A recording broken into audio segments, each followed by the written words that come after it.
Voy a compartir pantalla acá. Yo soy la señora de los PowerPoints, seguramente, porque si no empiezo a delirar. Bien, la idea de hoy era poder trabajar un poco sobre el primer ensayo de Freud, que es sobre las aberraciones sexuales, ¿no?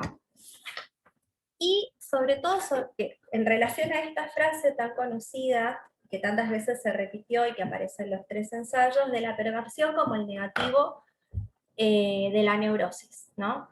Para nosotras la perversión es el negativo de la heteronorma, y vamos a ir analizando un poco el por qué pensamos esto y cuáles son las coordenadas para alguna lectura crítica respecto del concepto de perversión.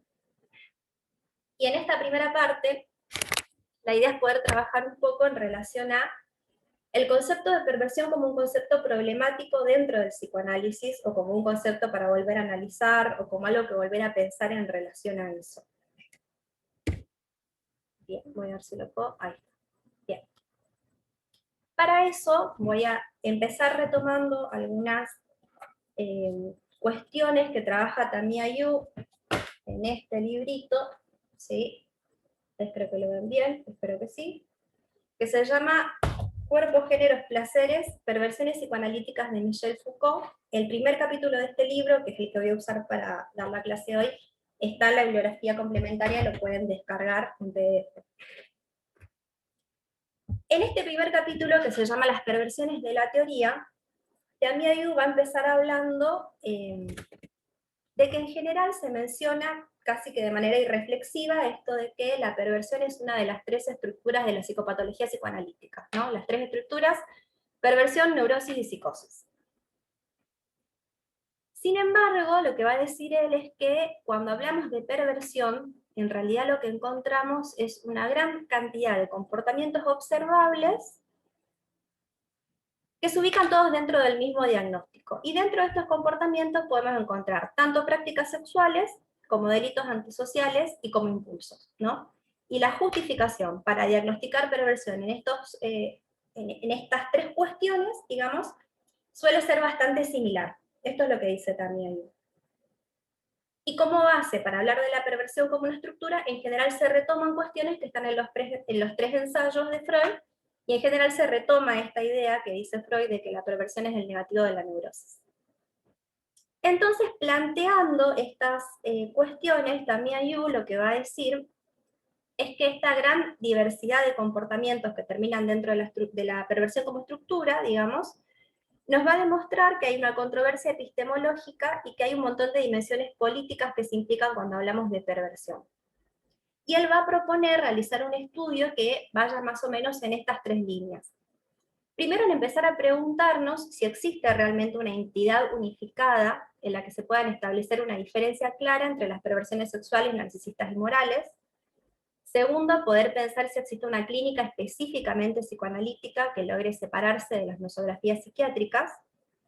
Y tercero, poder pensar cómo opera en la psicopatología, un término que procede de una mezcla entre discurso científico y opinión. ¿Qué es lo que va a decir Tamiya Yu? El psicoanálisis, para empezar a hablar de perversiones, va a retomar algo de la tradición psiquiátrica. Y la tradición psiquiátrica, para poder hablar de perversiones, va a retomar lo que el juicio moral de la tradición de la época va a nombrar como comportamiento perverso. Entonces, si bien la idea no es responder a estas tres preguntas hoy, para nada, sino empezar a abrir algunas coordenadas para arrancar un análisis, y algo de eso también va haciendo Tamiya Yu a lo largo de su libro, la idea es poder trabajar en estos replanteos, trabajar en estas reflexiones para poder abandonar una clínica que utilice los prejuicios morales como guía diagnóstica y como guía de intervención. Siguiendo un poco las coordenadas que presentábamos la semana pasada respecto de cómo empezar a trabajar las críticas, ¿no? Una de las coordenadas era la coordenada contextual. Bueno, ¿cómo contextualizar un poco esto? Pensando en la perversión, en primer lugar, como un concepto de la psiquiatría de la edad moderna. Hay dos autores que los tienen también en la bibliografía complementaria, que son Arnold Davidson y Diego Nin, que trabajan por ahí bastante bastante bien la ubicación de la definición de la perversión en relación a cómo se constituye la psiquiatría en la Edad Moderna como una disciplina dentro de la medicina, pero además como una disciplina autónoma y que tiene que demostrar su importancia y lo que va a aportar a la sociedad, digamos, ¿no? Diego Nin, una de las cosas que dice es que en este momento, alrededor del 1800, digamos, no garpaba tanto ser psiquiatra, no era tan importante ser psiquiatra. La psiquiatría todo el tiempo tenía que demostrar que lo que decía era útil y que lo que decía tenía un aval científico. Y de alguna manera, la historia de la definición de las perversiones, la historia de la psiquiatrización del sexo, además, va a decir Diego Nin, va a quedar unida a este trayecto de la disciplina y a esta lucha por constituirse como disciplina importante y prestigiosa dentro de la medicina, que además se demuestre separada de otras disciplinas. Entonces, en este momento el pensamiento científico había generado una conjunción entre la anatomía patológica y la medicina clínica. ¿Qué significa esto? Que no existía una enfermedad que no tenga una sede. Si hay una enfermedad, tenemos que buscar cuál es el órgano que está afectado, sobre ese órgano se va a trabajar, vamos a ver dónde está la falla del órgano, y sobre ese órgano se trabaja para poder generar la curación de la enfermedad. Esto en la medicina de la edad moderna estaba totalmente aceptado, estaba hegemonizado, y era la manera de generar conocimiento científico. Lo que pasa es que a la psiquiatría la anatomía patológica no le servía como teoría explicativa de los trastornos o enfermedades mentales. Entonces, la institucionalización de la psiquiatría como una disciplina autónoma va a venir de la mano del declive de la mirada anatomopatológica. Esto, dice Davidson, que se puede observar perfectamente en la evolución del término de perversión a lo largo de la historia, a través de dos modelos conceptuales muy marcados. Por un lado, un modelo conceptual que va a tomar como base la anatomía patológica, y por otro lado, un modelo conceptual que va a empezar a definir lo que son las enfermedades funcionales. Y a medida que se definen las enfermedades funcionales, va a decir Davidson, se va a definir una epistemología del yo que va a dominar toda la edad moderna. Es decir, de alguna manera la verdad de nuestro yo iba a estar en la verdad de nuestro sexo. ¿Por qué? Porque somos todos posiblemente perversos. Todos podemos ser perversos de alguna manera teniendo en cuenta la definición de enfermedades funcionales. ¿Cómo se dio esta evolución en el concepto de perversión? Esto es lo que trabaja bastante Davidson. En un primer momento se van a pensar las perversiones como enfermedades de los órganos sexuales, ¿no? Se pensaba que los órganos, sobre todo las perversiones que tenían que ver con lo sexual, que además eran las más comunes, y dentro de las perversiones que tenían que ver con lo sexual, la inversión, o sea, la homosexualidad era lo más común que se observaba. Entonces, el presupuesto era: los órganos genitales masculinos generan comportamientos sexuales masculinos heterosexuales. Los órganos genitales femeninos generan comportamientos sexuales femeninos heterosexuales. Y cuando eso no ocurre, tenemos que buscar en los genitales dónde está la atrofia, la deficiencia, la deformidad o la falla, por supuesto que para poder arreglarlo. Lo que ocurre es que cuando comienzan a hacer autopsias a las personas perversas, se dan cuenta de que no había fallas observables en la anatomía de sus órganos genitales, ¿no? Y eso que para el paradigma de la época, dice Davidson, tendría que haber significado que, bueno, entonces, si no encontramos la causa orgánica, si no encontramos la sede de la enfermedad, en este paradigma científico, entonces las perversiones no deberían de ser enfermedades. Pueden ser comportamientos amorales, pueden ser comportamientos ilegales, pero no tenían por qué constituirse como enfermedades. Sin embargo, lo que había pasado en ese momento es que la práctica había ido por delante de la teoría, digamos, y ya los psiquiatras se estaban encargando de los perversos. Entonces caía la perversión, que constituía una de las nosografías más conocidas particulares de la psiquiatría, digamos, ahí estaba como la especificidad de la psiquiatría. Cae la perversión como enfermedad, cae la psiquiatría con la importancia que estaba queriendo constituir en ese momento. Entonces, ¿qué se hizo? Se ubica la causa de la perversión en la neurofisiología o en la neuroanatomía del cerebro. Y esto es genial. No es que hicieron una autopsia a un perverso y encontraron que tenía un cerebro deforme, sino que dijeron, seguramente la causa de la perversión está en el cerebro.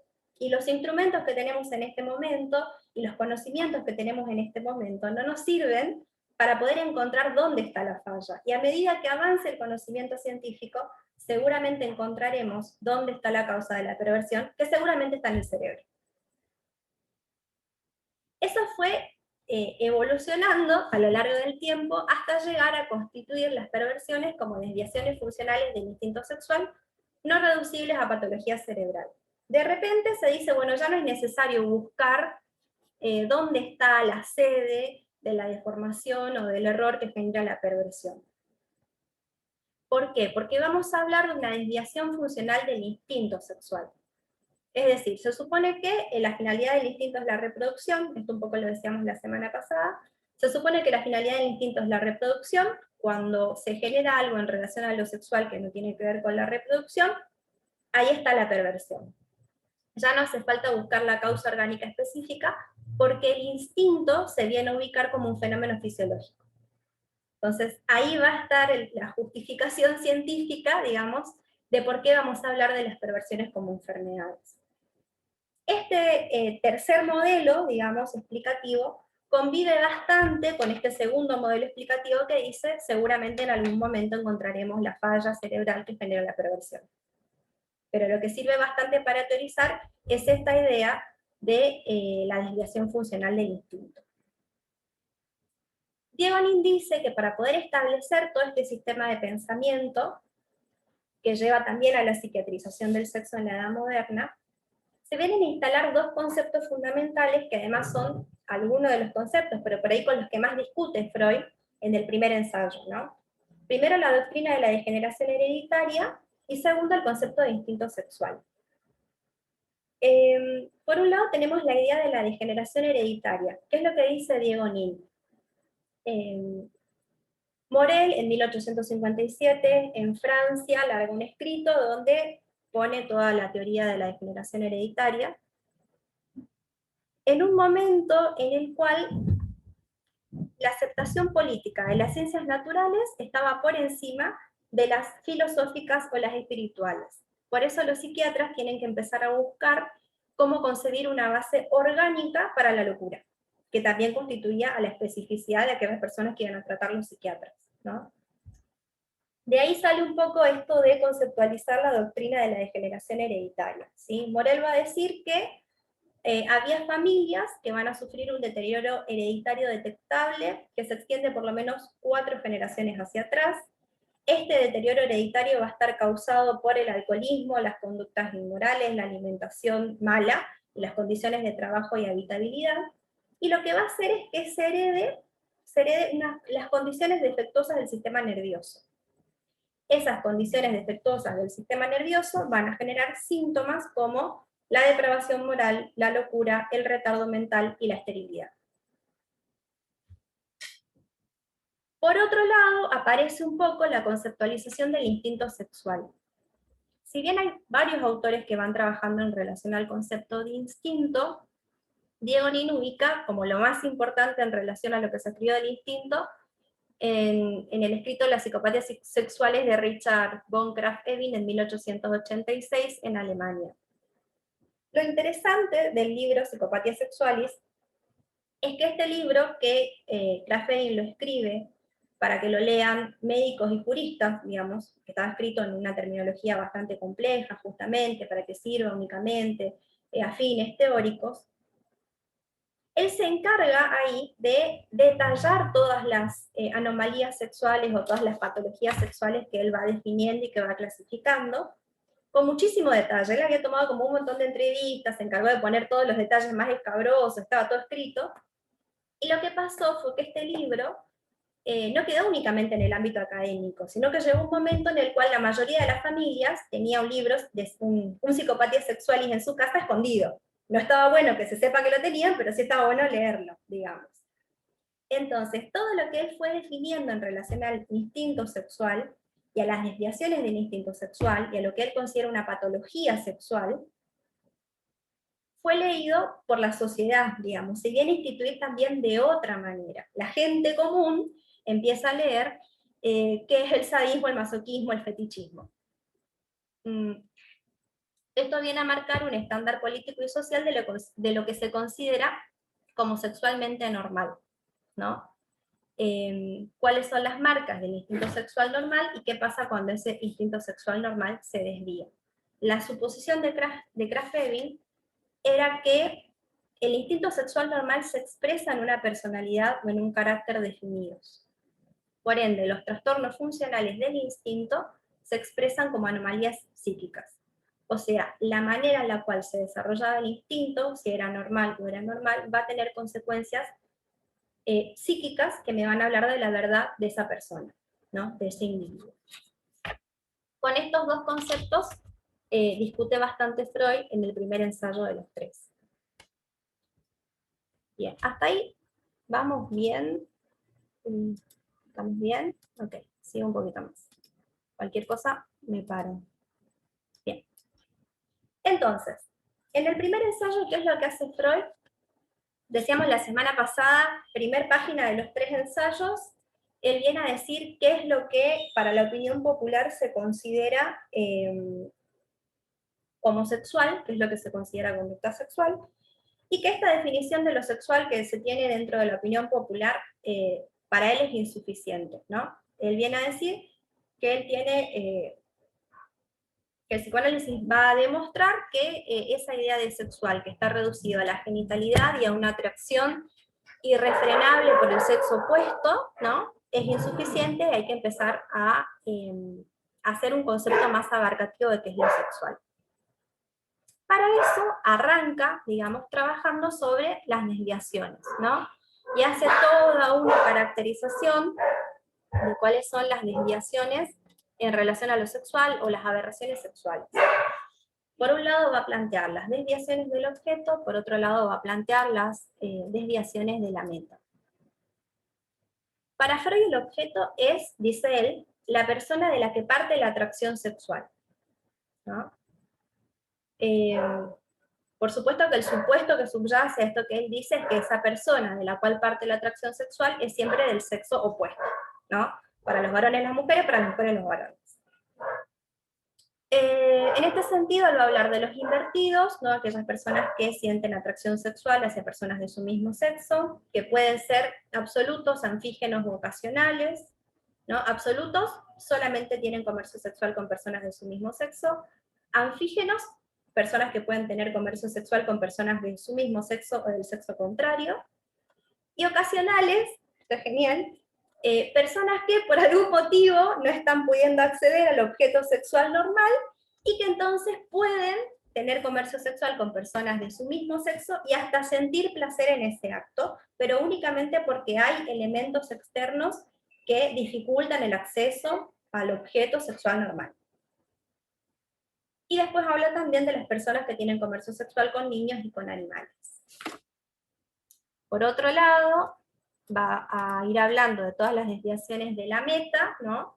Siempre pensando que la meta es la unión de los genitales a través del coito, porque únicamente la unión de los genitales, por supuesto del pene y de la vagina, cuando dice los genitales, únicamente es ella la que puede provocar la extinción temporaria de la pulsión sexual, ¿no? La pulsión lo que genera es incomodidad, genera molestia y busca que se extinga, y la única manera de extinguir la pulsión es a través del coito. Ahí va a trabajar entonces las transgresiones anatómicas, como usar otras partes del cuerpo, como la boca, el ano, el fetichismo, que tiene que ver con la sustitución del objeto sexual por otro que no es acorde, no, que no es apropiado para la meta sexual, o por un objeto inanimado que tampoco es apropiado para la meta sexual, y que tiene alguna relación con el objeto de amor. Y también la detención en las metas sexuales provisionales, ¿no? Tocar y mirar constituye una aberración cuando únicamente se detiene el acto sexual en el tocar y mirar. Cuando el tocar y el mirar son preliminares para el acceso al coito, está todo bien, eso no constituye una aberración en sí. Y el sadismo y el masoquismo como infligir dolor o sentir dolor como condición para sentir placer. ¿Todo esto para qué? A partir de esto, Freud va a empezar a discutir con estos conceptos de la época, ¿no? A decir qué es lo que piensa de estos conceptos que habíamos retomado anteriormente, y va a tomar como paradigma, digamos, la inversión sexual. En general, todas estas discusiones que él tiene con los conceptos de innato y adquirido, con la degeneración, qué sé yo, con el concepto de instinto, digamos, tienen que ver con las lecturas y las observaciones que él hace sobre los invertidos sexuales, digo, sobre los homosexuales. Yo me preguntaba un poco por qué, digamos. Digo, algunas cosas que yo pienso, ustedes me dirán si se les ocurren otros motivos, pero yo pensaba un poco que les habrá pasado un poco lo mismo que a los psiquiatras, ¿no? De por ahí era como mucho más fácil encontrar personas invertidas con las cuales conversar y que tener como pacientes que personas que presenten alguna otra de estas aberraciones sexuales. Sin embargo, él dice, ¿no? Que que el abuso sexual infantil es como mucho más común de lo que uno pensaría, pero igual retoma bastante lo de la inversión. Pero por otro lado, pensaba esto que él dice, de que en la inversión se observa al mismo tiempo una desviación del objeto y una desviación de la meta. No solamente cambia el objeto sexual que se considera normal, sino que además él dice, bueno, no podemos pensar en una sola meta sexual en términos cuando hay inversión, ¿no? Porque hay como muchas maneras de llegar al placer sexual cuando hay inversión. Puede haber masturbación, puede haber penetración anal, él no puede definir cuál es la meta sexual, una sola para los invertidos. Y de alguna manera pareciera que él toma la inversión como paradigmática para hacer otros desarrollos teóricos.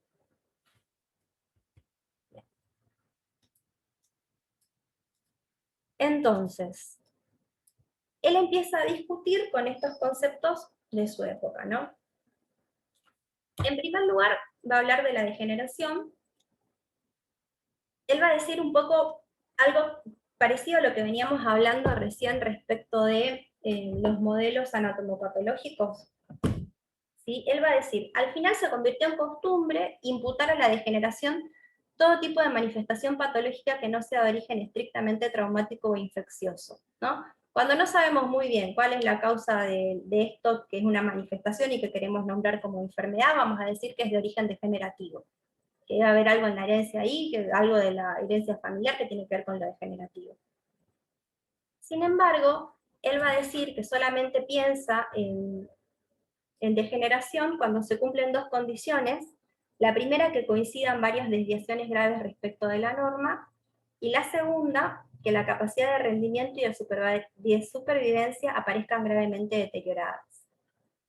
Entonces él dice, en realidad, él encuentra inversión en personas que, primero, no presentan otras desviaciones graves respecto de la norma, segundo, que tienen un rendimiento no deteriorado y un elevado índice intelectual, y tercero, dice él, que la inversión en realidad constituía una de las conductas frecuentes de las culturas antiguas, ¿no? Entonces se da cuenta que algo que tiene que ver con lo cultural y que influye en la difusión y el enjuiciamiento de la inversión. Por otro lado, empieza a discutir con esta idea del carácter innato, ¿no? También en relación a la inversión. ¿Es la inversión adquirida o es la inversión innata? Entonces dice, si vamos a hablar de la inversión como innata, tenemos que poder marcar específicamente qué constituye lo innato, y eso no está dicho todavía. Y si vamos a hablar de la inversión como adquirida, por lo menos las teorizaciones que tenemos hasta este momento, no sé si son suficientes para decir que ahí está la causa de la inversión sin hacer referencia a algo que tenga que ver con lo constitucional. Entonces él va a decir que la alternativa innato, adquirido, como uno o el otro únicamente, le resulta insuficiente, y a partir de ahí va a hablar de este entrecruzamiento entre lo constitucional y lo accidental, ¿no? Que tiene un poco que ver con las series complementarias también. En esta misma discusión, él dice que es momento de abandonar las explicaciones simplistas que buscan enlazar la pulsión sexual con un objeto sexual determinado. Es decir, todo esto que él viene caracterizando tan bien, ¿no? Y que va marcando como todas las aberraciones sexuales, lo que nos vienen a demostrar es que en realidad esa relación que se venía estableciendo entre la pulsión y el objeto, ¿no? No era tan natural como se pensaba. Ahí en la página, a ver, en la página 134 de los 3 ensayos mismos, él dice, paramos mientes en que concebíamos demasiado estrecho el enlace entre la pulsión sexual y el objeto sexual. La experiencia recogida en los casos considerados anormales, o sea, toda esta caracterización que él hizo tiene que ver con esto, nos enseña que entre pulsión sexual y objeto sexual no hay sino una soldadura, que corríamos el riesgo de no ver a causa de la regular correspondencia del cuadro normal, donde la pulsión parece traer consigo al objeto. Ello nos prescribe que debamos aflojar en nuestra concepción los lazos entre pulsión y objeto. Probablemente la pulsión sexual es al comienzo independiente de su objeto y tampoco debe su génesis a los encantos de él. O sea, él cambia el concepto de instinto para empezar a hablar de pulsión y va a decir que la pulsión es el agente representante psíquico de una fuente de estímulos intrasomática en la que se combinan zonas erógenas. O sea, no solamente la pulsión aparece como un representante psíquico de como algo que tiene que ver con lo somático, sino que tampoco tiene una ubicación precisa en un solo órgano. La pulsión sexual no parte únicamente de los genitales. Y además, la relación que se establece entre pulsión y objeto va a ser de una soldadura. ¿Cómo se establece esa soldadura? Va a decir Freud, a través de la instauración de resistencias como la vergüenza, el asco y la moral. Bien. Hasta ahí. ¿Hasta ahí estamos bien? Bien, ok. Bien. Entonces, algunas cuestiones respecto de la teoría freudiana de la inversión.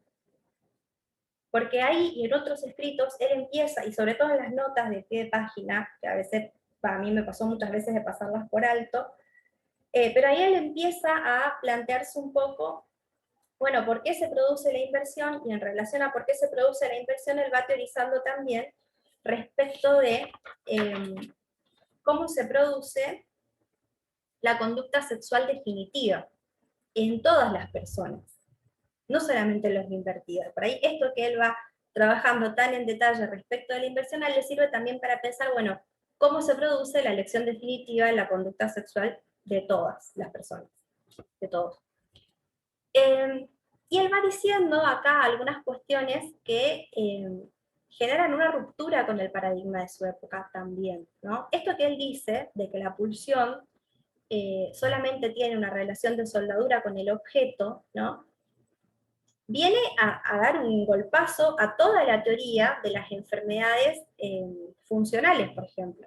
Porque si nos quedamos con esa parte de lo que Freud dijo, no habría verdaderas perversiones, porque no hay un objeto para la pulsión que tenga que ser único. Esto, por ejemplo, lo retoma muchísimo Jorge Reiter en Edipo Gay.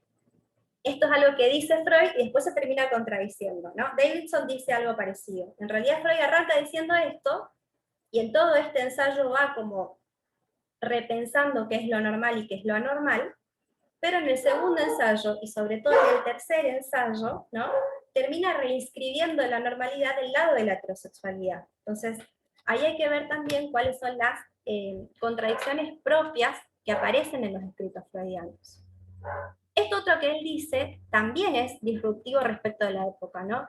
Él va a decir, está escrito en los 3 ensayos, que el psicoanálisis se opone a pensar a los homosexuales como una especie particular de seres humanos, ¿no? O sea, toda esta manera psiquiátrica de pensar la psiquiatrización del sexo, ¿no? Y de encontrar la verdad de los seres humanos en el sexo y poder ubicar a través de eso a los normales y los anormales, él dice que no es, acá por lo menos está escrito así, no es de esa manera. ¿Por qué? Porque todas las personas tenemos mociones inconscientes homosexuales, ¿no? Entonces él propone empezar a complejizar las lecturas respecto de la homosexualidad. Primero,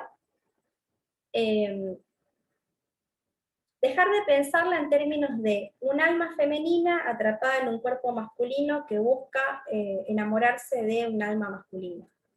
Esto es algo que dijo Krafft-Ebing y que lo retoma de Ulrich. Ulrich era un abogado que era homosexual y que él no se nombra a sí mismo como invertido, sino que se nombra a sí mismo como uranista, y él dice que él tiene un alma femenina, y lo que él busca en estos otros varones con los cuales tiene relaciones es un alma masculina, ¿no? Entonces siguen siendo de alguna manera relaciones heterosexuales, pero de otra manera. Algo de esto retoma Krafft-Ebing para seguir, porque Ulrich dice esto para decir que la homosexualidad o el uranismo no es una patología, es una manera de ser, es una manera de amar.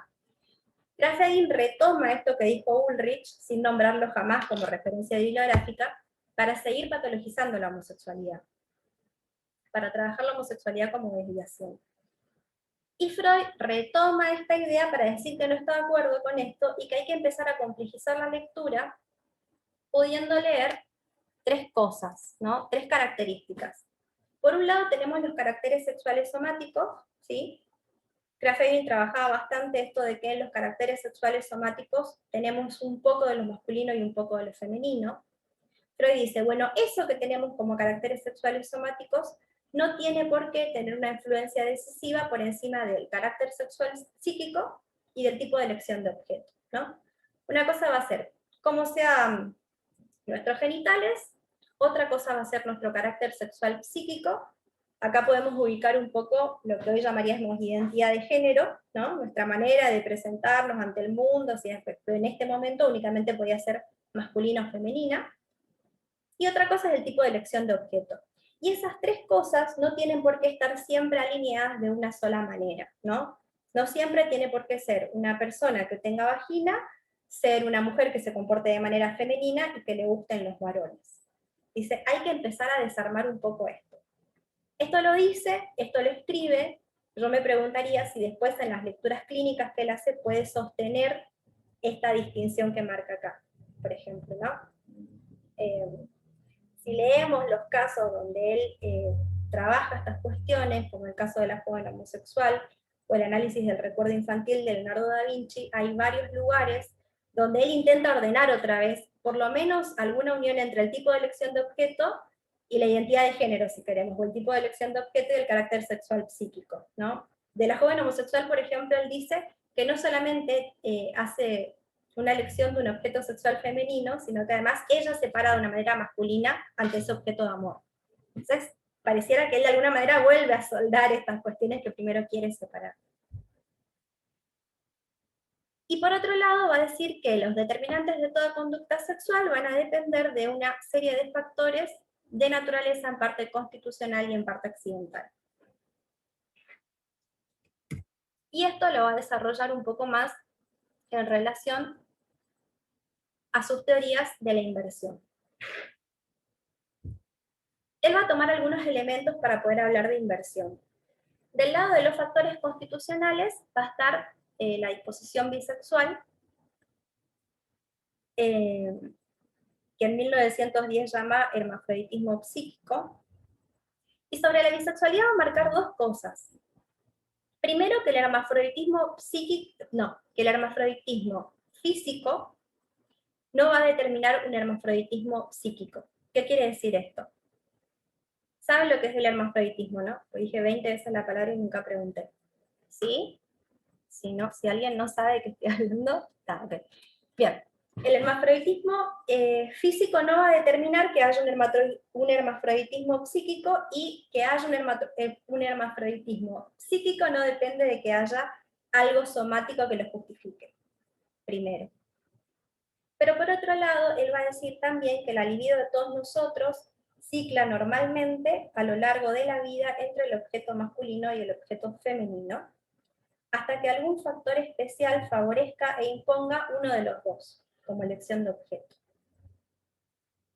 Entonces, esa disposición bisexual es característica de todos los seres humanos. Van a ser los factores accidentales los que decidan que nos definamos como homosexuales o como heterosexuales. Y por otro lado, va a hablar en la homosexualidad de la inclinación a la elección narcisista de objeto. ¿Por qué? Porque él va a decir que en la homosexualidad lo que se va a dar es una regresión al narcisismo primario en la elección de objeto. ¿Cómo sería esto? Él lo que va a decir es que estas personas se van a identificar con su objeto de amor y van a tomar como objeto de amor a aquellos que esa persona que es objeto de amor toma como objeto de amor. Más fácil, en el caso de la joven homosexual, va a decir Freud que ella se va a identificar con su padre y por eso va a tomar a su madre como objeto de amor, porque era el objeto de amor de su padre. Entonces, en las mujeres con las cuales, que le gustan, digamos, ella lo que va a encontrar son sustitutos de su madre, y en el caso de Leonardo da Vinci, lo que va a decir es que él se va a identificar con su madre, entonces le van a gustar los mismos objetos de amor que a su madre, que son los varones, a quienes va a amar como su madre lo amó a él cuando era pequeño. Y por otro lado va a trabajar los factores accidentales. Para hablar de los factores accidentales, me parece que hay dos cosas que están como muy marcadas, eh, y en estos dos análisis sobre todo, que son primero las coordenadas edípicas y segundo las lecturas respecto de la castración. No me quiero extender demasiado, pero voy a decir algunas cuestiones respecto de la lectura que él hace del recuerdo infantil de Leonardo da Vinci. ¿Conocen ese texto? ¿En algún momento lo leyeron? No, bien, genial. No, sí, ok, bien. Brevemente, ahora lo voy a poner en la bibliografía por si después lo quieren leer. Leonardo da Vinci, en uno de sus escritos científicos, dice que él se acuerda, uno de sus primeros recuerdos infantiles, que era que estaba un día en la cuna, y entra un buitre por la ventana, le abre la boca con la cola, y le empieza a pegar en la cola. Le empieza a pegar con la cola en la boca. Eso dice Leonardo da Vinci. Y Freud dice que eso en realidad no es un recuerdo infantil, porque es muy raro para ser un recuerdo infantil, sino que constituye una fantasía infantil. Y va haciendo toda una lectura de esta fantasía infantil, y va mezclando la lectura de eso que él considera una fantasía infantil, con la lectura de las obras que hace Leonardo da Vinci, y algún rumor que se corría en ese momento de que Leonardo da Vinci era homosexual. Todas las lecturas que hace Freud durante todo ese análisis están teñidos de esta cuestión de que se decía que Leonardo da Vinci era homosexual. ¿Por qué? Porque Leonardo da Vinci nunca dijo ser homosexual. Y porque además, por lo menos en todas las lecturas biográficas de Leonardo da Vinci que revisa Freud, en ningún lugar se decía específicamente que Leonardo da Vinci se haya acostado ni con varones ni con mujeres. O sea, no había certeza de que él haya tenido relaciones sexuales con nadie. Entonces va a decir Freud que Leonardo da Vinci lo que tenía era una homosexualidad ideal, o una homosexualidad sublimada. Y va haciendo como un montón de referencias edípicas en estas lecturas. Algo que me parece re interesante es algo que dice Freud, ¿no? De la sensibilidad homosexual de Da Vinci. Dice Freud, no es el quehacer objetivo, sino la actitud de sentimiento lo que decide para nosotros si hemos de atribuirle a alguien la peculiaridad de ser invertido. No importa con quién tenga relaciones la persona. Lo que importa, en todo caso, es la actitud del sentimiento. Vieron que en la diapo anterior decíamos que él quería separar el carácter sexual psíquico del tipo de elección de objeto. Bueno, acá por lo menos yo leo que dice todo lo contrario. Digamos, tenemos que ver cómo es su carácter sexual psíquico para poder decir si de verdad es un invertido o no. Y él va caracterizando a Leonardo da Vinci como una persona demasiado femenina, ¿no? Es demasiado blando, es demasiado bello, es demasiado benévolo. Entonces de ahí lee que él era un homosexual sublimado. Y esto, por supuesto, lo va refiriendo a un montón de suposiciones que tienen coordenadas edípicas. Leonardo da Vinci había vivido los primeros 5 años de su vida únicamente con su madre, ¿no? Él era un hijo extramatrimonial de un notario, de un pueblito, digamos, un tipo muy importante que había tenido relaciones con una piba que dice Freud habrá sido una campesina,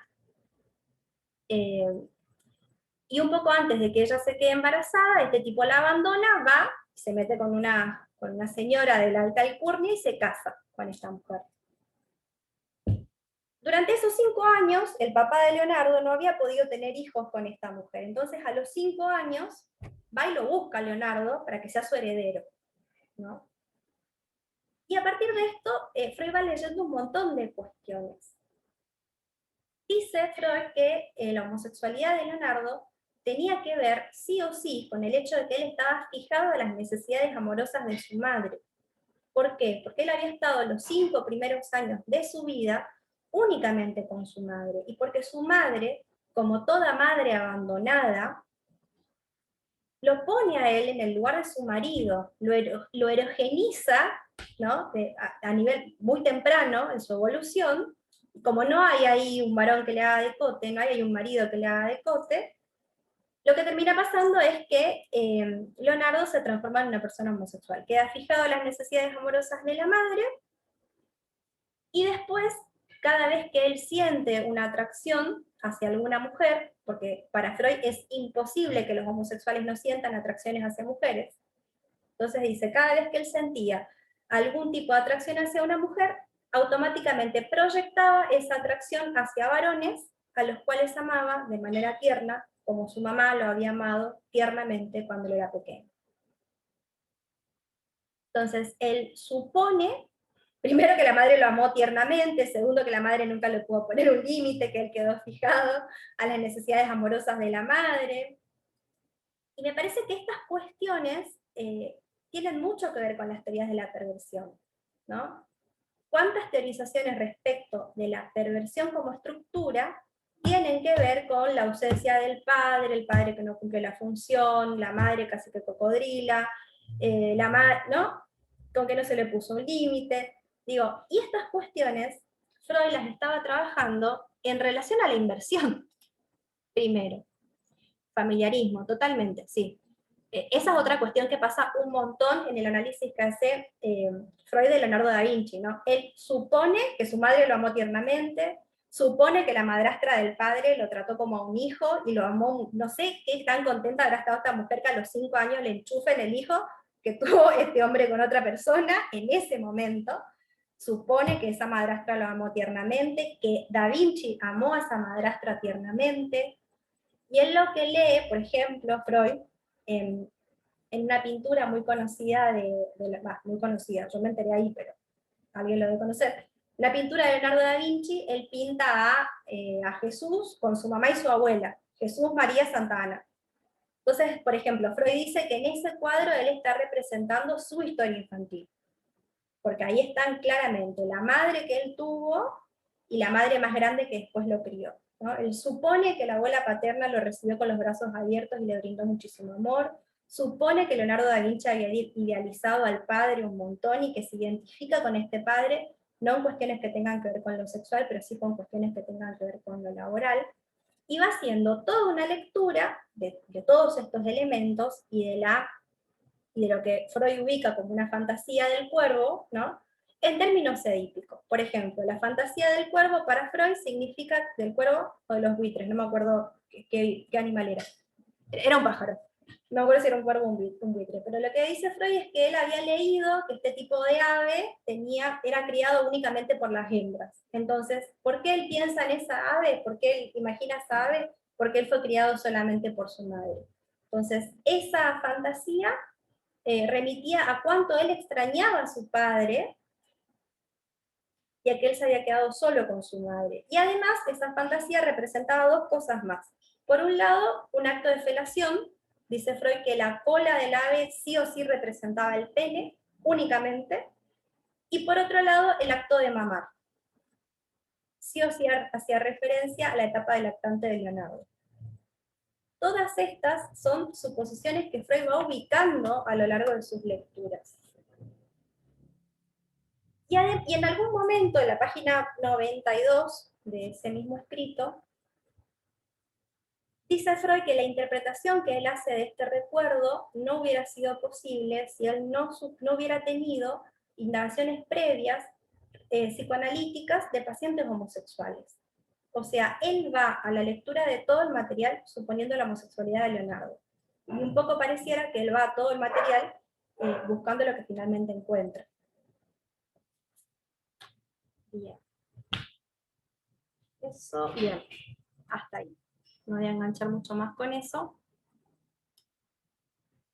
Entonces, algunas conclusiones que va tomando Camille Ayub en relación a las perversiones sexuales en Freud, y por ahí están buenas para ubicar unas lecturas críticas, y clínicas también, serían las siguientes. Bien. En el primer ensayo, Freud no introduce una definición de las aberraciones sexuales, sino que las retoma así como estaban de Krafft-Ebing, ¿sí? Además, Krafft-Ebing en ese momento tenía un lugar muy importante dentro de la ciencia de su época. Tenía un lugar muy importante en Alemania. O sea, eso que él retoma tampoco es tan casual. Hay un texto de Wolnovich que trabaja bastante la relación entre Freud y Krafft-Ebing, digamos. No es porque sí. Lo que dice Tamiayu es que cuando él retoma esto de las aberraciones sexuales en relación al discurso psiquiátrico, no puede quedar por fuera de los objetivos de control medicalizado y de la moral sexual que domina el conocimiento hegemónico de su época. Una de las suposiciones de este paradigma es el de la heterosexualidad procreadora y obligatoria, por ejemplo, y esto se cuela no solamente a lo largo del primer ensayo, sino a lo largo de los 3 ensayos también, incluso cuando quiere separar la pulsión del objeto. Por otro lado, él no formula una teoría general de las perversiones, sino que analiza aspectos de la vida sexual neurótica y normal. ¿Para qué él hace todo este análisis respecto de las aberraciones sexuales? Para sacar conclusiones que tienen que ver con la vida neurótica y con la vida normal, y para poder encontrar en la vida sexual de los neuróticos y en la vida sexual de los normales cuántas coincidencias hay en el inconsciente de aquello que en las perversiones se expresa, digo, ¿no? Eso es lo que él está haciendo en este ensayo. Esto es lo que dice Tamiayu también, ¿no? Esto es lo que está haciendo Freud en este primer ensayo. No está teorizando las perversiones como estructura. Digo, Freud no teoriza en términos de estructura tampoco, pero además no está planteando que la perversión sea una entidad similar a la neurosis, sino que está hablando de comportamientos perversos, de la perversión como síntoma, y cuándo ese síntoma puede considerarse patológico y cuándo no, que en general denomina que las perversiones son patológicas cuando se presentan de manera exclusiva, digo.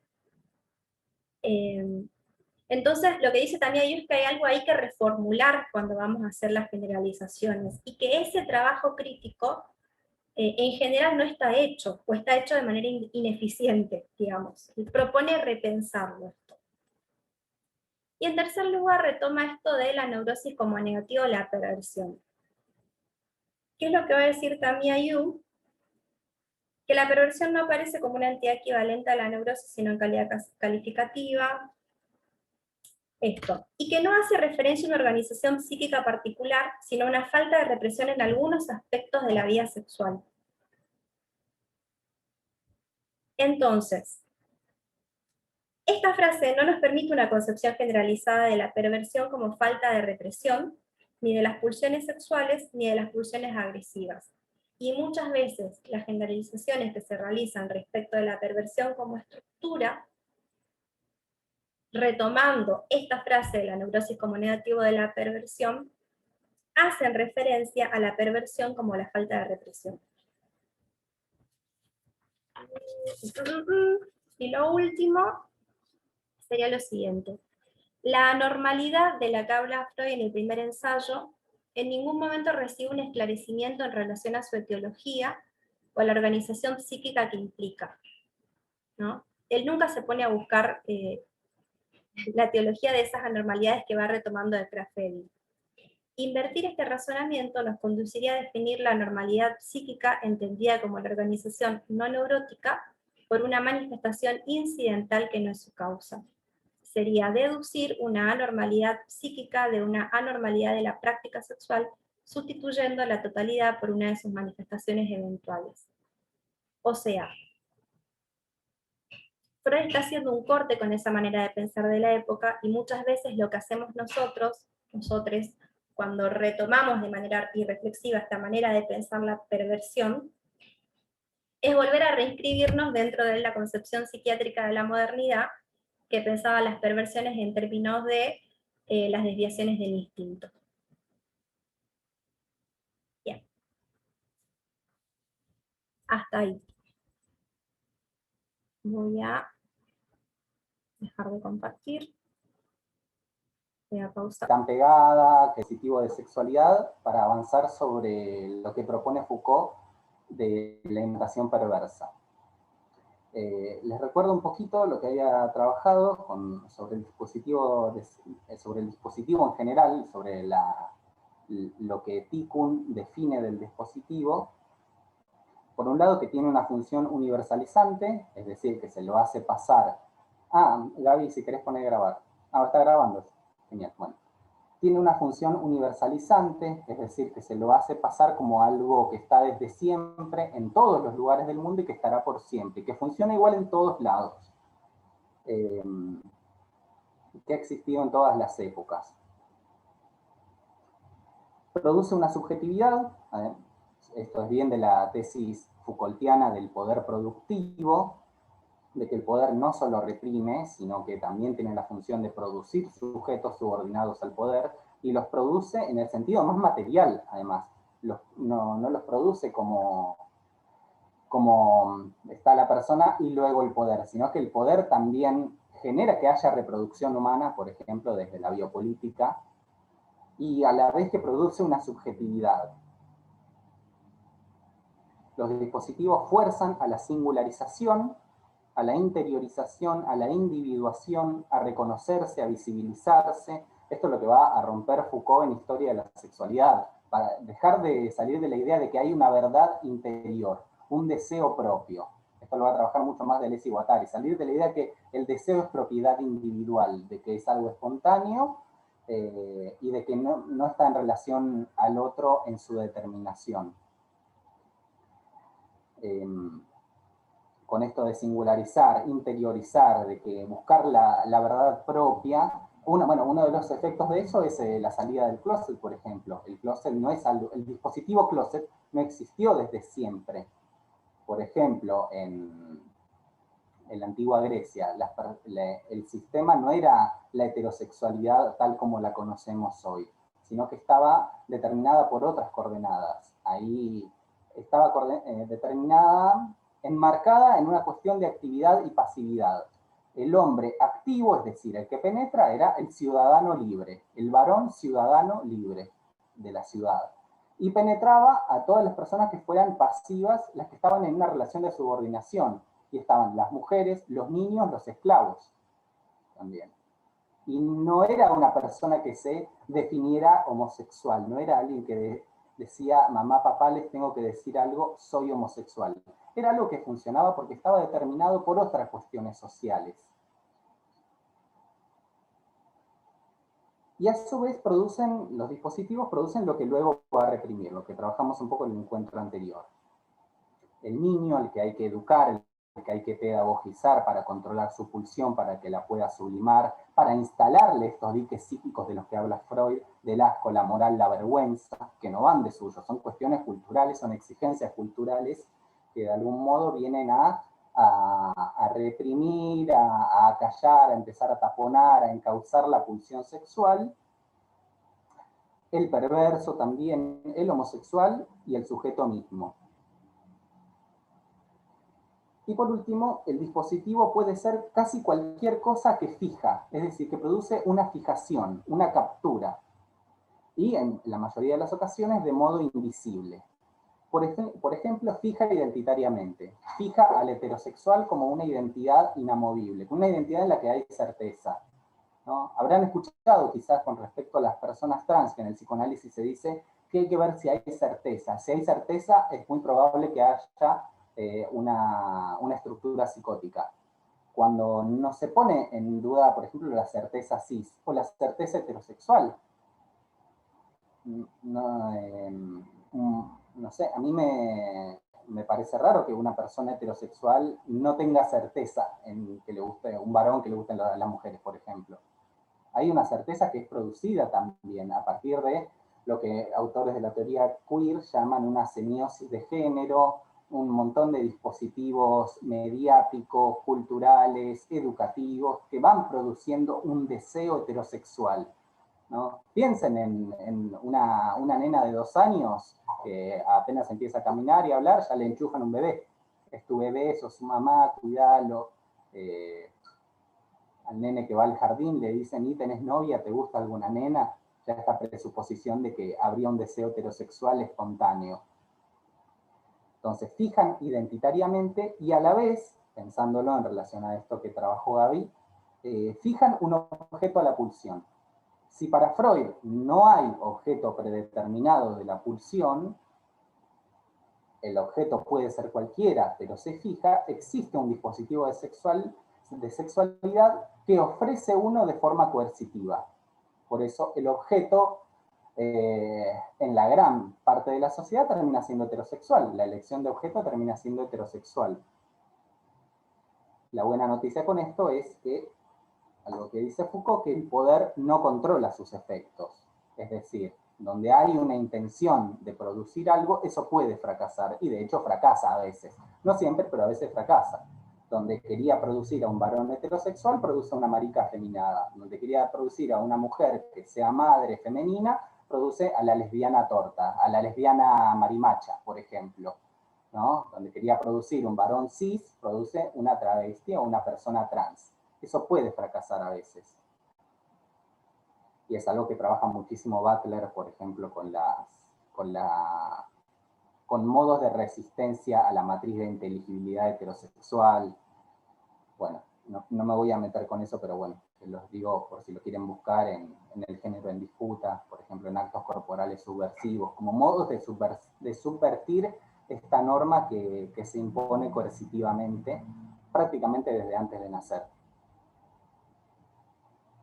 Y bueno, y por último, con respecto al dispositivo, Tikkun dice, por dispositivo entendemos un espacio polarizado, o sea, con dos polos, por una falsa antinomia, de manera tal que todo lo que ocurra en el dispositivo resulte reductible a uno u otro de sus términos. O sea, que el dispositivo opera por polarizaciones, por dos términos opuestos. Niño-adulto, normal, invertido, hombre-mujer, el buen ciudadano y el criminal, el humano y el monstruo, la izquierda y la derecha, por ejemplo. Todo dispositivo funciona a partir de una pareja e inversamente la experiencia muestra que una pareja que funciona es una pareja que forma un dispositivo. Y dicen, toda pareja es asimétrica. Además, estos dos términos están en una relación de asimetría entre ellos. Consta de un término mayor y otro menor. El término mayor en el dispositivo es el que funciona como la norma. Piensen en el heterosexual y el invertido. Hay uno que funciona como la norma, que es el término mayor, que está en una posición de jerarquía mayor. ¿Cuál autor estás haciendo referencia? Tikkun. No se sabe bien quién es el autor. Era un grupo de filósofos que escribían en una revista de forma anónima. No, más o menos se conoce alguno que podría ser, pero no se sabe bien quién es porque era un grupo o un par de personas. Se sacaba una revista que se llamaba Tikkun, o el Comité Invisible, a veces se hacen llamar. Sí, está en el texto qué es un dispositivo, y el texto puntual es: una metafísica crítica podría nacer como ciencia de los dispositivos, donde, bueno, hacen todo un desarrollo a partir de la noción de dispositivo que propone Foucault. Bueno, el término mayor es el que funciona como la norma. En ese sentido, lo que es compatible con la norma es lo que permanece indistinguido. Es decir, todo lo que no ha servido va a pertenecer a la norma y no va a necesitar esta operación de hacerlo reconocible y de individualizarlo, porque no es ruidoso, pasa desapercibido. En cambio, el que no sea compatible con la norma sí va a ser reconocible, sí va a ser señalado.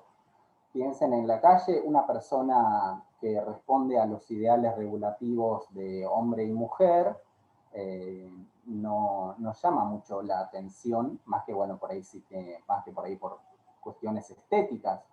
Pero una persona trans, por ejemplo, una persona cuyo género no podemos reconocer a priori, sí es muy llamativa. Es singularizada, es señalada, bueno, puede ser violentada incluso. Existen los travesticidios todavía, ya lo sabemos.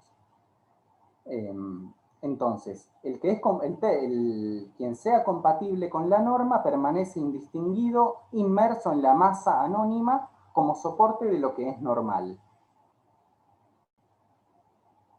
Entonces, el término menor en el dispositivo será lo anormal. Es lo que el dispositivo hace existir, singulariza, aísla, reconoce y luego vuelve a agregar, pero en tanto que desagregado. Es decir, no forma parte del término mayor, pero sí forma parte del dispositivo. Desagregado, separado y diferente del resto de los fenómenos. Entonces, en el dispositivo, todo aquello que no es la norma es determinado como su negación, como lo anormal, como lo que se opone a la norma. Entonces, el dispositivo médico hará existir al enfermo como lo que no es sano. El dispositivo escolar al tonto, al niño problema, al niño TG, que no es obediente, como lo que no responde a la institución escolar, a lo que espera la institución escolar. El invertido como el que no tiene una sexualidad normal con fines reproductivos.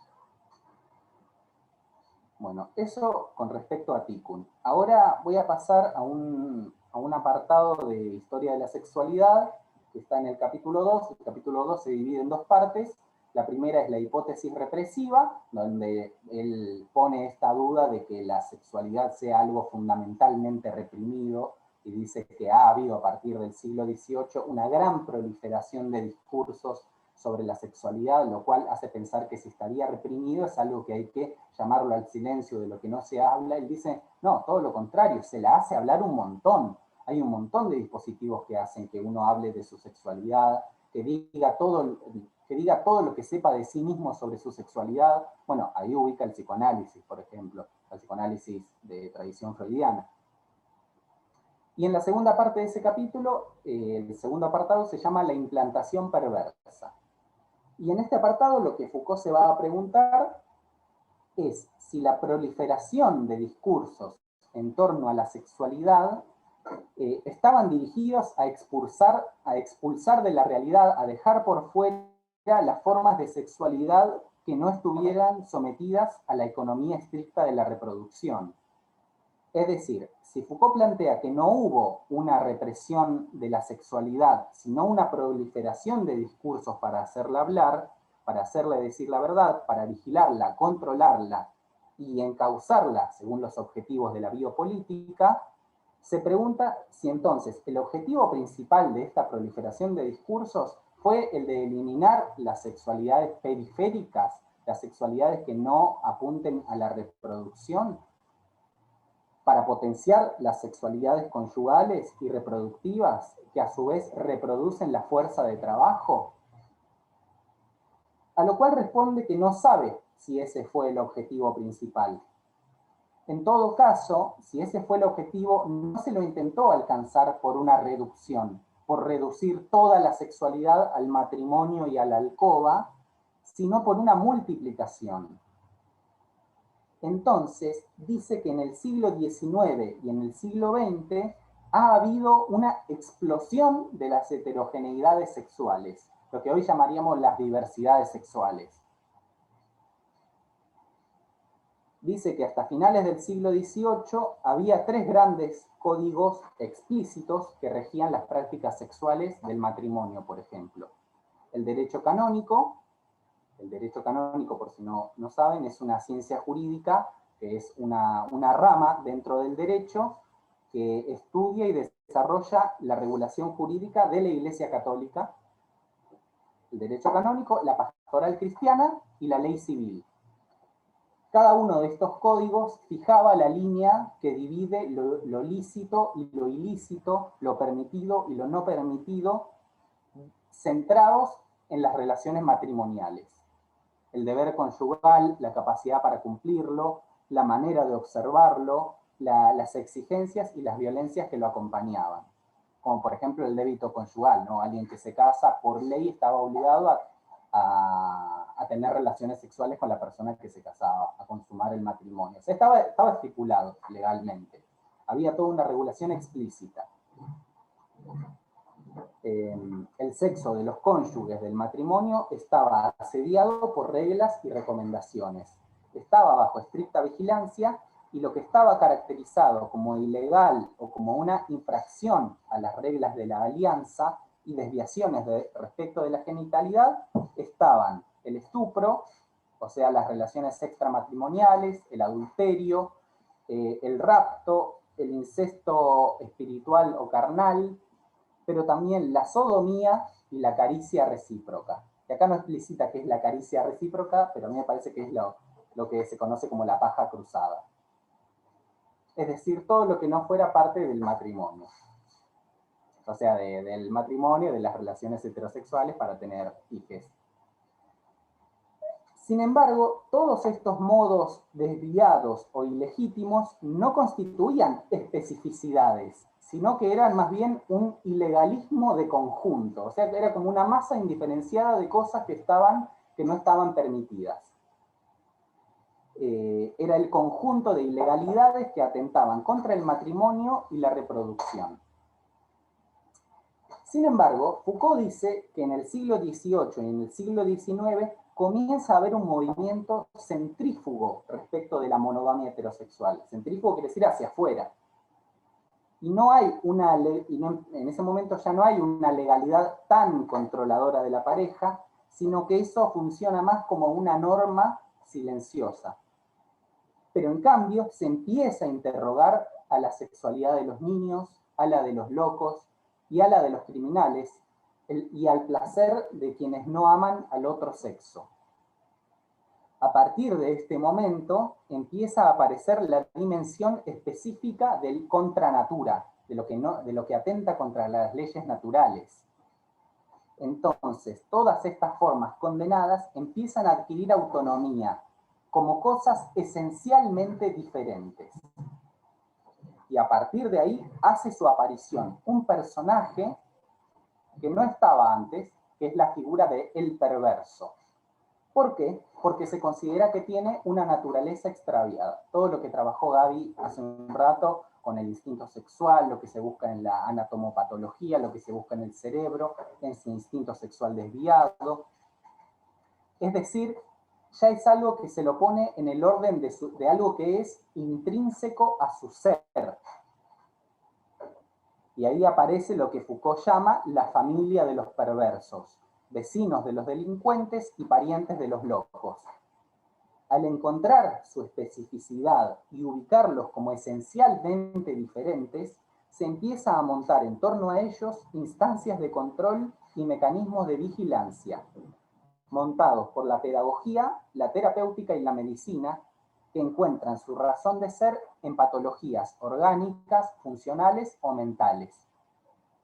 Se las consideran como prácticas sexuales incompletas, como formas, prácticas sexuales incompletas, piénsenlo esto con sexualidades que no apuntan al fin reproductivo, como formas anexas de placer, ¿no? Como desviaciones de la meta, que están de forma exclusiva, y como parte del desarrollo en la que puede haber fijaciones y perturbaciones del instinto. O sea, prácticas sexuales incompletas, formas anexas del placer, y como parte del desarrollo, acá no lo dice, pero está hablando de 3 ensayos. Del primer ensayo, por ejemplo, desviaciones de la meta y del objeto. En ese sentido dice que no se trata de excluirlas de lo real, sino más bien de poder singularizarlas, individualizarlas, poder hallar su especificidad para poder controlarlas y mantenerlas vigiladas, y en todo caso para poder influir sobre ellas. Se incorporan las perversiones y se produce una nueva especificación de los individuos. Antes existía, por ejemplo, con respecto a esto de los invertidos o los homosexuales, existía la sodomía. La sodomía era un tipo de acto prohibido. Y el homosexual del siglo XIX empieza a ser un personaje. Es decir, ya deja de ser actos aislados que comete una persona para empezar a ser algo que lo constituye como un ser, como una identidad. Tiene un pasado, una historia, una infancia, un carácter, una forma de vida, una morfología con una anatomía indiscreta y quizás una misteriosa fisiología. Es decir, se le da un fundamento ontológico. Ser homosexual es un principio subyacente en todas sus conductas. Ya su sexualidad pasa a ser parte de su naturaleza singular. Foucault pone como fecha de nacimiento de la categoría clínica de homosexual en un artículo de un autor que se llamaba Westphal sobre las sensaciones sexuales contrarias, así se llama el artículo, sensaciones sexuales contrarias, en 1870. La homosexualidad apareció como una de las figuras de la sexualidad cuando fue rebajada de la práctica de la sodomía a una suerte de androginia interior, de hermafroditismo del alma. Acá siguen 3 ensayos. No sé si se nota, pero androginia interior, hermafroditismo del alma, hermafroditismo somático, bisexualidad originaria, bisexualidad psíquica, hermafroditismo psíquico. O sea, no es algo que Freud se lo inventa de la nada, no es una creación ex nihilo de Freud, sino que es algo que se estaba hablando en ese momento, ya formaba parte del discurso médico de pensar, bueno, ¿cuál es su naturaleza psíquica? ¿Por qué el invertido ama como hombre o ama como mujer? ¿Es una mujer atrapada en el cuerpo de un hombre? ¿Tiene un alma femenina en un cuerpo masculino? O sea, eran cuestiones que estaban sobre la mesa en el discurso médico. Entonces dice, por último, el sodomita era un relapso, es decir, alguien que reincide en un pecado. Relapso es eso, alguien que cometió un pecado, es absuelto, luego lo vuelve a cometer. Eso era el sodomita, y ahora el homosexual es ahora una especie. O sea, ya no es alguien que cometió un pecado, unas prácticas cada tanto, sino que es una especie, tiene su especificidad. Forma parte de un grupo, además, caracterizable a partir de una lógica de clasificación. Y entonces empiezan a ser clasificadas un montón de otras especies. Los exhibicionistas, los fetichistas, los zoofílicos, los masoquistas, los sádicos, los pedófilos, los pederastas, etc. Volviendo a la pregunta de si todo esto fue para excluirlas, dice, no necesariamente, sino que la mecánica del poder no pretendía suprimirlas, sino darles una unidad analítica visible y permanente a partir de principios de clasificación y de inteligibilidad. Inteligibilidad es lo que hace que un fenómeno sea percibible, que podamos operar con algo que a partir de categorías conceptuales lo podamos ver, podamos operar en términos prácticos con algo. Entonces, con esto no quiero que se entienda que no había prácticas sexuales de estos tipos antes. O sea, que no había personas que tuvieran sexo con animales, con niños, con personas de su mismo sexo o demás. Sino que a partir de este momento de la operación del poder comienzan a surgir como propiedades individuales que dan un fundamento ontológico, es decir, producen un ser a partir de parámetros de clasificación y de inteligibilidad. Bueno.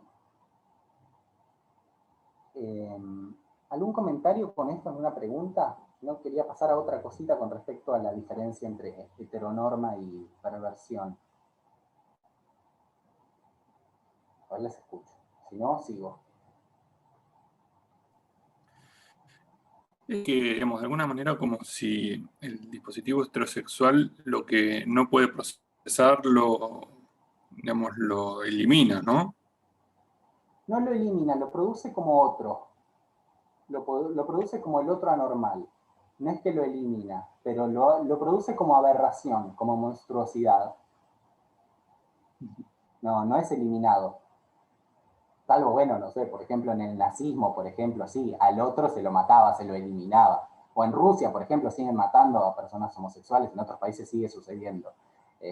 O sea, sí, en algunos lugares y en algunas situaciones sucede, eso no es que no sucede. Pero lo que Foucault está tratando de dar cuenta es de otra operación del poder que no es la de eliminarlo, de pegarle un balazo, llevarlo a un campo de concentración, llevarlo a un gueto, sino que es la de producirlo como otro que pueda ser controlado, influido para tratar de curarlo, que pueda ser observado, que pueda ser inteligible.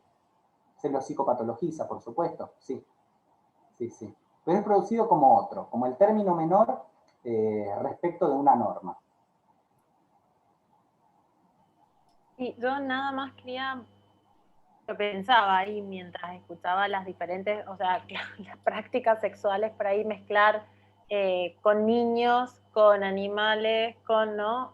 Prácticas sadomasoquistas, no lo sé. La trampa moral de por ahí pensar, ¿no? Todo esto junto en la misma clasificatoria, las relaciones de poder que se dan en determinadas prácticas sexuales, ¿no? Porque por ahí claramente, si pensamos en niñez, ¿no? Prácticas sexuales de un adulto con niñez, bueno, sí, podemos ver que hay una relación desigual de poder. No así en prácticas, por ejemplo, BDSM, que quizás hay acuerdos pactados. ¿No? Claro, pero la práctica BDSM es otra cosa, me parece.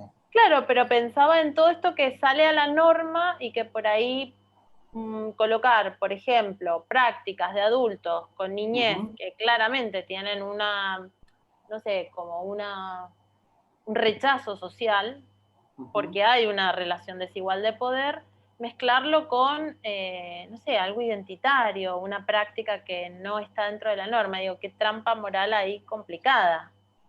Claro.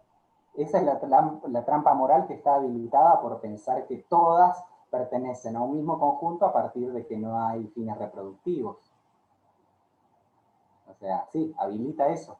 Habilita que todo se lo ponga en la misma bolsa. Al día de hoy, por ejemplo, se piensa a veces la homosexualidad al lado de la pedofilia. Todos los homosexuales son pedófilos. No sé. Por ejemplo, quienes tienen una posición transodiante en contra de la transexualidad o de pensar que las personas trans, las mujeres trans, por ejemplo, no son mujeres de pleno derecho, muchas veces también la llaman autoginefilia, por ejemplo, que es una categoría del DSM y engloban que todas las mujeres trans no son mujeres trans, son hombres que tienen autoginefilia, que se excitan viéndose al espejo como mujer. Y también la ponen al lado de la pedofilia. O sea, siempre todo lo que se quiera como producir como aberración se lo pone al lado de la pedofilia, además. Sí. Sí, sí. Es como una maniobra política también para hacerlo como aberrante. Sí, sí, sigue sucediendo un montón eso. Bueno. Dale, pensaba una sola cosita en relación a esto de la capacidad productiva del poder, ¿no? Me parece que Judith Butler lo dice como primero esto, que históricamente apareció primero el término de homosexualidad antes que el de heterosexualidad, ¿no? Como Judith Butler trabaja bastante esto de que en realidad la heterosexualidad, digo, cómo lo hegemónico produce lo que queda por fuera o lo otro, como decías hoy, ¿no? No podemos pensar la heterosexualidad si no es en términos de contrario, ¿no? ¿Qué es la heterosexualidad? Lo contrario a la homosexualidad, lo contrario a lo otro, lo contrario de eso que queda por fuera. Y lo otro, en relación a esto último que traías, de todo eso que queda por fuera, queda generalmente al lado de la pedofilia, de cómo en realidad tendríamos que poder pensar, desde el psicoanálisis por lo menos, si la construcción de la perversión puede quedar por fuera de términos moralizantes. Digo, bueno, una manera es decir, ahora no van a ser perversas las personas que pertenezcan a la diversidad. Eso es como lo políticamente correcto de decir ahora. Vamos a pensar la perversión en términos intrasubjetivos. Digo, ¿no? Bueno, el perverso va a ser el malo, el que no reconoce al otro, ¿no? El que infringe la ley. Digo, no sé si de alguna manera podemos corrernos de esos términos todavía a la hora de teorizar. No sé si podemos corrernos de ese dispositivo. Digo, ahí el psicoanálisis también opera como dispositivo productor, me parece. Sí, sí, yo estoy de acuerdo con eso. Yo no lo tengo tan estudiado eso, que hay algo que quisiera estudiarlo un poco más, que es la perversión como estructura clínica según Lacan. Me parece que de algún modo sale un poco de esta cuestión moral de si no hay fines reproductivos, si es violento con el otro, porque eso puede estar en la neurosis también, o la psicosis, no. Es algo que me gustaría estudiarlo un poco más, pero por lo poco que tengo entendido me parece que tiene algunas puntas como para salir de eso. Haciendo la salvedad de que perversión tiene una connotación moral, me parece que en un punto insalvable. Como psicosis también, ¿no? psicosis, el loco, peligroso. Sí. Hola, ¿cómo están? Hola, ¿qué tal? Sí, siguiendo un poco eso que recién decís, hay otra idea que me parece que promueve mucha confusión, que es la idea del perverso como objeto, ahí yendo más a la lectura lacaniana de la perversión. Entonces, yo tengo algunos trabajos, si quieren después también se los puedo compartir, porque trabajé en la cárcel y he hecho investigación en varones autores de violencia sexual. Y los diagnósticos habituales es psicopatía y o perversión. De los psicólogos, psiquiatras, forenses y penitenciarios también. Entonces me puse a investigar un poco sobre eso y se produce una confusión, creo, desde esta palabra de objeto, instrumento y objeto.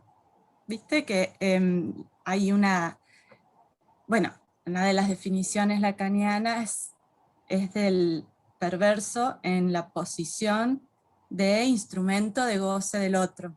Entonces ahí, bueno, me parece que se lee mal, se hace una interpretación con esto que Gabriela traía de la interrelación, y es cuando entonces el perverso sería ese que no le importa el otro, que lo usa para su satisfacción, y ahí vuelve a encajar la figura del pedófilo, que, claro, ¿viste? Como es el ideal, o sea, para mostrar cuál es la persona que hace uso de un otro, pero esa no es la definición lacaniana de la posición perversa. O sea, se vuelve como a entremezclar mucho. claro. ¿Y cómo se moraliza de nuevo? Porque entonces se entremezcla diciendo y se pone en cuestión la práctica y la satisfacción, sería. ¿De qué goza? A ver, entonces, ¿es un goce perverso? Y bueno, volvemos al Freud y esto que traías de 3 ensayos, como si fuera la perla y todo lo demás bastante cuestionable, pero que no hay un objeto connatural a la pulsión. Entonces, eso, en la medida en que le pongamos un objeto a la pulsión, ya le vamos a errar. Creo que eso está mal. Ahora, si efecto de la experiencia analítica, algún analizante, bueno, sabrá decir cuál es su objeto de goce pulsional, pero no desde afuera de ese dispositivo y mucho menos desde el lugar de un saber y clasificar y estigmatizar y decir, bueno, perverso porque goza de esto, o los homosexuales son perversos porque entonces gozan de tal forma. Digo el goce sexual nomás, ¿no? No el concepto de goce lacaniano, sino, Claro. a ver, la satisfacción, la satisfacción de las prácticas sexuales, eso. Bueno, es el comentario. Sí, y me parece que todo sigue en la lógica también de singularizar, individualizar y como propiedades individuales, que, por ejemplo, eso deja por fuera que empezar a cuestionar, por ejemplo, la familia occidental o occidentalizada como algo que en cierta medida fomenta que haya abusos. La mayoría de abusos sexuales se dan dentro de la familia, ¿no? Por el padre, el abuelo, el tío, el primo, o el amigo de la familia, el hermano. O sea, solamente pensarlo como una perversión nos deja por fuera un montón de otras variables, como por ejemplo la cuestión de la desigualdad de poder dentro de una familia, por ejemplo, o en cualquier dispositivo que se arme una relación asimétrica, como no sé, en una institución, en la escuela, en cualquier lugar. Bueno, avanzo un poquito más antes de terminar. Hoy tuve un hallazgo para darle un punto a Freud, algo que a mí me sorprendió un poco. En el primer ensayo en una de las notas al pie que Freud se está preguntando con respecto a cuál es la génesis de la inversión, dice en la traducción de Amor Ortu, de las obras completas del tomo 7, no está en la de López Ballesteros, porque es una nota al pie agregada en 1915. Yo en la de López Ballesteros no la encontré. O sea, en la única versión accesible en español es en esta edición, y dice Freud en la página 132, por si lo quieren buscar, dice: en el sentido del psicoanálisis, entonces, ni siquiera el interés sexual exclusivo del hombre por la mujer es algo obvio, sino un problema que requiere esclarecimiento. O sea, daría la impresión de que se está problematizando la naturaleza de la heterosexualidad, de pensarla como algo natural, espontáneo. Pero dice, un problema que requiere esclarecimiento, respecto del cual cabe suponer una atracción, en el fondo de carácter químico. O sea, si uno se queda con eso, lo que Freud está diciendo es, el interés del hombre por la mujer no es algo tan obvio, pero que en el fondo descansa en un proceso químico de atracción, una atracción natural. O sea, lo vuelve algo recontra instintivo, algo de lo que está tratando de salir en el resto del ensayo. Ahora bien, lo busqué en alemán y se van a caer de ojete, porque dice otra cosa, lo contrario. O sea, lo traduje del alemán al español y escuchen esto. Traducción directa del alemán al español. En el sentido del psicoanálisis, el interés sexual exclusivo de los hombres por las mujeres es un problema que necesita una aclaración y no es un simple hecho basado en una atracción que surgiría en última instancia en un proceso de naturaleza química. ¿Sí? ¿Se entendió? No es un simple hecho basado en una atracción que surgiría en última instancia de un proceso de naturaleza química. O sea, en un punto se está cuestionando ahí la naturaleza de la heterosexualidad. Vuelve para atrás luego en el tercer ensayo cuando habla de la primacía genital, bueno, y en este mismo ensayo cuando diferencia la sexualidad normal de la perversa y la normal como aquella que apunta a fines reproductivos, porque al menos en esa época era fundamentalmente heterosexual. Hoy sabemos que una persona, qué sé yo, dos lesbianas pueden tener hijos sin que haya relación entre genitales opuestos necesariamente. Puede ser que sí, también, porque puede haber que una de las lesbianas puede tener pene, por ejemplo. Quiero decir, en ese momento los fines reproductivos necesariamente requerían de una pareja de personas asignadas al sexo hombre y al sexo mujer. Entonces, bueno, eso nada, me sorprendió encontrarlo como en la única traducción que tenemos al español está en un sentido opuesto. O sea, el único momento donde se problematiza explícitamente la heterosexualidad como algo natural. Y ahora les quería leer un par de citas que no están en el primer ensayo, sino que están en la conferencia número 20 del año 1916, que se llama La vida sexual de los seres humanos, donde retoma las ideas del primer ensayo, donde deja bien en claro cuál es la diferencia entre sexualidad normal y perversa. Donde vamos a ver bien en claro esto del dispositivo que funciona por una falsa antinomia de un término mayor y un término menor polarizados. Dice, cuidadosas indagaciones, esto está en la página 278 del volumen 16 de las obras completas. Dice, cuidadosas indagaciones nos han hecho conocer a grupos de individuos cuya vida sexual se aparta de la manera más llamativa de la que es habitual en el promedio. Una parte de estos perversos han borrado de su programa, por así decir, la diferencia de los sexos. Esto es algo que está presente en Freud y luego me parecen lecturas que se hacen en psicoanálisis, de que en la perversión hay una renegación de la diferencia sexual, de que el perverso no acepta o reniega la diferencia sexual.